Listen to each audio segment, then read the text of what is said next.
अब ये जो सवाल आया है ये थोड़ा सा इंपॉर्टेंट हो जाता है कि why is the Gupta period as a golden period in literature, Gupta age golden age of Sanskrit literature, ये सवाल पूछ सकती है बोर्ड आपको। तो आंसर क्या लिखना है, the Gupta period is called the golden age of Sanskrit, जानबूझ के फुद्दू सी लाइन लिख दी है ताकि आपका आंसर बड़ा हो जाए। Many poet and writer lived during this time, बहुत सारे पोइट और राइटर ने काफी चीजें लिखी हैं इस समय पर। Kalidas was the most famous writer, Gupta period के सबसे फेमस राइटर कौन थे, कालिदास। भावभूति रॉट उत्तर रामचरित, रामचरित कब लिखी गई है, गुप्ता पीरियड टाइम में।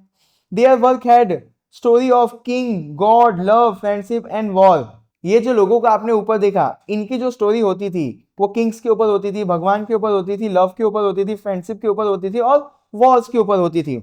सम wrote comedies to make people laugh, कुछ राइटर्स ने कॉमेडी वाली चीजें लिखी जिससे लोगों को हंसी आए।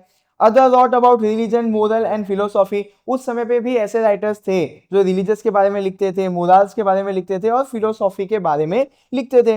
Literature in this age also show the rich culture of India, इस समय जो भी लिटरेचर लिखी गई हम लोग इससे अंदाजा लगा सकते हैं कि हमारे प्राचीन भारत का कल्चर कितना अच्छा था।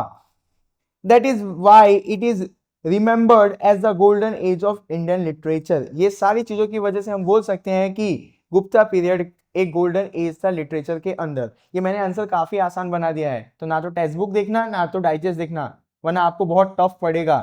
ठीक है,